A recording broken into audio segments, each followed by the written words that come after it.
तो ये जो अपॉइंटमेंट थी, अब जब चीफ जस्टिस अपॉइंट हो जाता है, 5 जजेस ऑफ द सुप्रीम कोर्ट जो हैं वो कॉन्स्टिट्यूशनल बेंच में कोई भी कॉन्स्टिट्यूशनल मैटर को 5 justice of the supreme court जो हैं वो डिस्पोज ऑफ करेंगे, ये अब नई अमेंडमेंट के अकॉर्डिंगली। अब होगा क्या, आर्टिकल 179 ऑफ द कॉन्स्टिट्यूशन के मुताबिक जो chief justice of the supreme court है उसका जो मैक्सिमम ड्यूरेशन है वो 3 इयर्स है। और उसके साथ एक उन्होंने जो अब इंटरप्रिटेशन ऑफ स्टैट्यूट जिनको पता है उनको पता है कि इसका इफेक्ट क्या होगा, इंपैक्ट क्या है इसका। देखें उसके साथ लिखा है और, ओ आर वाला और, अनलेस सूनर रिजाइंस, अगर वो रिजाइन कर देता है, और इसके अलावा रिजाइन के अलावा क्या होता है, और attains the age of 65 years whichever is earlier. अब इसका मतलब ये है कि chief justice of Pakistan 65 years ही उसकी रिटायरमेंट एज है। अगर फॉर एग्जांपल 65 तक का एज तक पहुंच जाए तो देन ही विल रिटायर। अगर वो खुद रिजाइन कर दे तो देन जो है वो खत्म।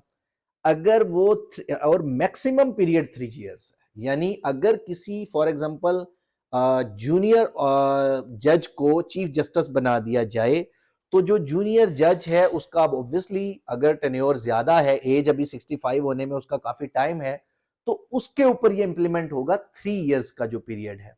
जो रिमेनिंग जस्टिस हैं उनके ऊपर वही रिटायरमेंट एज है 65 इयर्स, और उसी के मुताबिक जो है वो सारे मामला जो है वो टेकअप होंगे।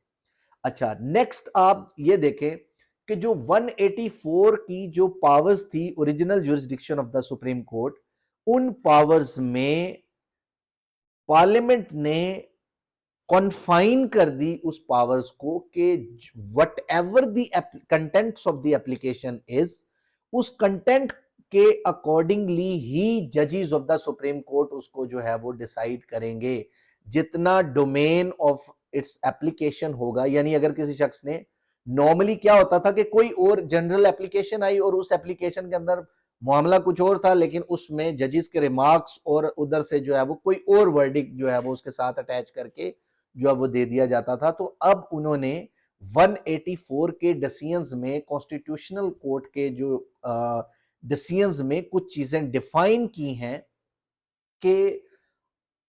कोई भी सुप्रीम कोर्ट के जजेस जो हैं, इवन कॉन्स्टिट्यूशनल जो बेंच बनेगा उस बेंच के भी जजेस, जितनी डोमेन होगी उस एप्लीकेशन की या पिटीशन की या अपील की, जो कि 184 में 3 में अगर आता है, या फॉर एग्जांपल 185 सब क्लॉज 3 में आता है, या फॉर एग्जांपल 186 में कोई भी वट एवर ऐसा क्वेश्चन अगर कोर्ट में आता है, तो उसको डिफाइन कर दिया कि कोर्ट उसके beyond the scope of that petition या बियॉन्ड द जुरिस्डिक्शन जो है वो उसको ना कोई डिक्लेरेशन पास कर सकती है, ना कोई ऑर्डर, ना कोई डायरेक्शन। तो इन चीजों को जो है वो उन्होंने कन्फाइन कर दिया। तो मेरे नजदीक तो इंडियन सुप्रीम कोर्ट्स के बारे में मैंने थोड़ा सा कुछ जो है वो रीड आउट किया, अमेरिकन सुप्रीम कोर्ट के बारे में जो है वो क्या चीज है। तो तकरीबन ये प्रिंसिपल जो है वो पूरी दुनिया में जो हमारे लिए आइडियल जुडिशियल सिस्टम्स हैं, जो कि बेहतर जुडिशियल सिस्टम है, वो जुडिशियल सिस्टम में ये चीजें जो हैं वो एक्सेप्ट की जाती हैं और इनको इम्प्लीमेंट किया गया है। हम हमारे पास तो आज अमेंडमेंट आ रही है, लेकिन दुनिया भर में ऑलरेडी ये अमेंडमेंट्स जो हैं वो ऑलरेडी इम्प्लीमेंटेड हैं। अच्छा, तो as far as improvement is concern कि अब अगर कॉन्स्टिट्यूशनल कोर्ट्स, कॉन्स्टिट्यूशनल जो है वो बेंचेस अलग बन गए, तो जितने कॉन्स्टिट्यूशनल केसेस हैं वो सब के सब बेंचेस में डिवॉल्व हो गए,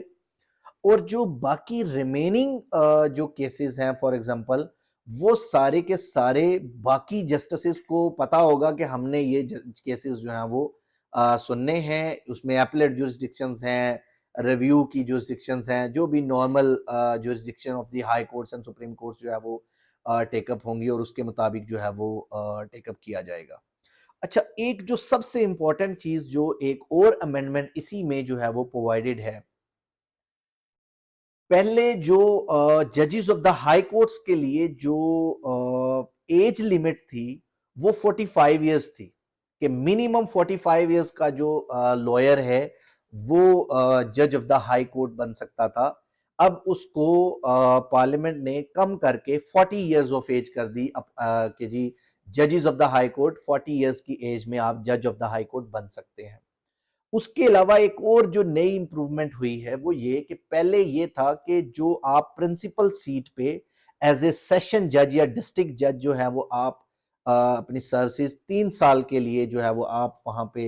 जो है वो ड्यूटीज परफॉर्म कर रहे थे, then you would be eligible for the जज ऑफ द सुप्रीम कोर्ट के लिए। लेकिन अब उन्होंने any judicial officer in Pakistan जिसकी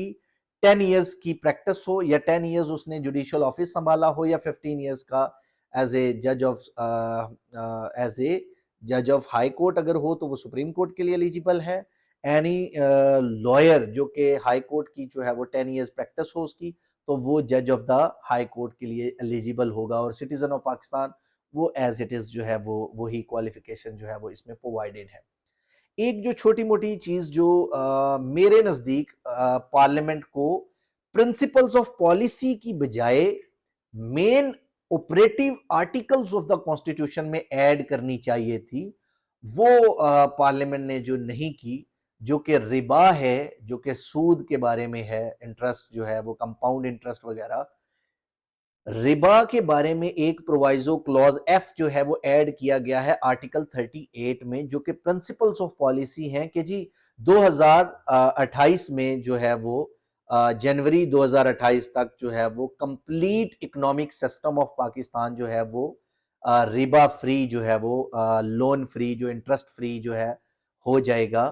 तो ये मेरे नजदीक जो है, क्योंकि प्रिंसिपल्स ऑफ पॉलिसी किसी भी गवर्नमेंट के सेटअप में बेसिकली गाइडलाइंस हैं जिनको कहा जाएगा कि जिनमें प्रोबेबिलिटी है, मे बी का वर्ड यूज होता है, तो गवर्नमेंट जो है वो अपनी फुल एफर्ट्स करेगी कि इसको जो है वो इम्प्लीमेंट किया जाए, जैसे रोटी कपड़ा मकान वगैरह और बहुत सारी प्रिंसिपल्स ऑफ पॉलिसीज के जी गुड हेल्थ डेवलपमेंट, ये वो जो है वो इंफ्रास्ट्रक्चर और ये सारा कुछ जो है वो किया जाएगा। तो उसके अंदर उन्होंने आर्टिकल 38 में प्रोवाइजो जो है वो एफ क्लॉज जो है वो ऐड की है रिबा से रिलेटेड के जी एलिमिनेट कर दिया जाएगा कंप्लीटली, एक रिबा फ्री इकोनॉमी 2028 तक जो है वो किया जाएगा। लेकिन इसको अगर government of Pakistan operative articles में ऐड कर देती तो मेरे नजदीक ये ज्यादा बेहतर था कि 4 साल के टाइम दिया जाता, बाकी फाइनेंशियल या इकोनॉमिक जो जितनी भी डेवलपमेंट्स हैं, इकोनॉमिक हमारी जो इंडस्ट्रीज हैं, बैंक्स हैं, पूरे बैंकिंग सेक्टर को प्रोवाइड किया जाता कि 4 साल के टाइम पीरियड के अंदर इकोनॉमिक सिस्टम में जो है वो रिबा फ्री इकोनॉमी जो है वो बनाई जाए। तो मेरे नज़दीक ये चीज़ जो है वो होनी चाहिए थी इसमें। इसके अलावा जो आप बीइंग ए लीगल एक्सपर्ट या एज ए लेमैन, इस सारे सिनेरियो में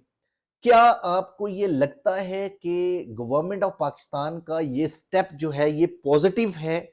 इन लाइट ऑफ दीज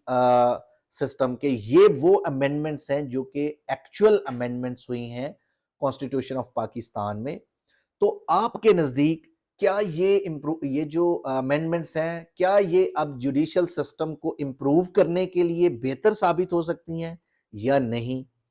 क्या इससे जो बाकी बर्डन ऑफ जुडिशियल केसेस हैं, जो कि केसेस हैं हमारी जुडिशरी में 1.5 लाख से ज्यादा 2.5 लाख से ज्यादा जो केसेस पेंडिंग हैं, पेंडेंसी ऑफ लिटिगेशन है, क्या इससे इंप्रूवमेंट हो सकती है कि अगर कॉन्स्टिट्यूशनल केसेस एक अलग से बेंचेस में पेंडिंग हो और बाकी जो कोर्ट्स हैं वो अपने बाकी रेगुलर केसेस को जो है वो वाइंड अप करने पे फोकस्ड हो, तो क्या इससे जो है वो इंप्रूवमेंट्स हो सकती हैं या नहीं? क्या ये अमेंडमेंट बेनिफिशियल साबित हो सकती है या नहीं? अब इसमें एक चीज जो इंपॉर्टेंट है, क्या पार्लियामेंट्री इंटरफेरेंस जो है वो इसमें साबित होता है कि क्या ये जिससे यानी हाई कोर्ट्स और सुप्रीम कोर्ट के जजेस और सुप्रीम कोर्ट्स के जजेस और चीफ जस्टिस जो हैं उनकी अपॉइंटमेंट्स जब टॉप 3 जस्टिस में से होंगी, तो इन्फ्लुएंस ऑफ द पार्लियामेंट जो है वो उनकी सिलेक्शन प्रोसेस में जो है वो रोल प्ले करेंगे। तो इससे क्या इंडिपेंडेंस ऑफ जुडिशियल सिस्टम जो कि प्रोवाइडेड है, जो कि अश्योर कराया जाता है आर्टिकल 175 ऑफ द कॉन्स्टिट्यूशन में, क्या उसका नेगेटिव इम्पैक्ट हो सकता है इन जजेस की अपॉइंटमेंट्स में या उनकी सिलेक्शन प्रोसेस में या जो इवैल्यूएशन में, कि अगर इवैल्यूएशन में ये बात मेरे नज़दीक पॉजिटिव है कि जुडिशियल कमीशन जो है वो उनकी परफॉर्मेंस इवैल्यूएशन जो है वो क्रिएट करेगा, उनके लिए जो है वो रिपोर्ट बनाएगा, एनुअल रिपोर्ट, और उसकी रोशनी में पार्लियामेंट्री कमेटी जो है वो 12 मेंबर्स की जो कमेटी है वो आगे नॉमिनेशन भेजेगी और देन अल्टीमेटली प्रेसिडेंट उसको अपॉइंट करेगा। तो आप इसको इस वीडियो में अगर आपको नॉलेजेबल इंफॉर्मेशन मिली है या अगर कोई भी आपको क्वेश्चंस हो रिगार्डिंग दिस कॉन्स्टिट्यूशनल अमेंडमेंट 2024, तो प्लीज आप जो है वो जरूर पूछिएगा कि क्या ये जो है, और अपना फीडबैक भी दीजिएगा कि क्या in light of these amendments judicial system में कोई इंप्रूवमेंट पॉसिबल है या नहीं। अगर क्या पार्लियामेंट डायरेक्टली उसके अंदर नेगेटिव या पॉजिटिव रोल प्ले कर सकती है या नहीं। इन लाइट ऑफ दो सर्कमस्टांसेस के इवैल्यूएशन जुडिशियल कमीशन ही करेगा, तो पार्लियामेंट्री कमेटी जो है वो उसको जो है वो नॉमिनेट करेगी। उसके अलावा क्या जो चीफ जस्टिस ऑफ पाकिस्तान है उसकी अपॉइंटमेंट अगर थर्ड सीनियर यानी सीनियरिटी में थर्ड पर्सन जो है वो अपॉइंट कर दिया जाए, तो आपके नजदीक जो नेक्स्ट मोस्ट सीनियर जस्टिस होंगे, जो top of the line justice होंगे, जिनको नेग्लेक्ट करके थर्ड वन को अपॉइंट किया जाएगा, तो then what would be the fate of those chief justice senior most justice. तो इन सारे सिनेरियोज में आप अपना जो है वो रोल प्ले करें और उसमें फीडबैक दें कि क्या इसको चैलेंज किया जाना चाहिए before the honourable supreme court इस अमेंडमेंट को या नहीं। क्या जो है normal supreme court of Pakistan जो अभी है वो supreme court constitution of constitutional bench से पहले इसको जो है वो इसकी क्रेडिबिलिटी को चेक कर सकती है या नहीं, because the supreme court of Pakistan जो है वो is basically the guardian of the constitution of Pakistan. तो इसका इम्पैक्ट क्या ये इंप्रूवमेंट की तरफ जा सकता है या नहीं। तो इन सारे क्वेश्चंस के जो है वो आंसर इंशाल्लाह मोर और लेस कुछ दिनों में जो है वो आपके पास जो है वो होंगे, और हम इंशाल्लाह नेक्स्ट नई वीडियो में जो है फर्दर इंप्रूवमेंट्स के साथ और फर्दर जो है वो क्लैरिफिकेशन और नई रिपोर्ट्स के साथ इंशाल्लाह हाजिर होंगे। Thank you so much. Allah Hafiz.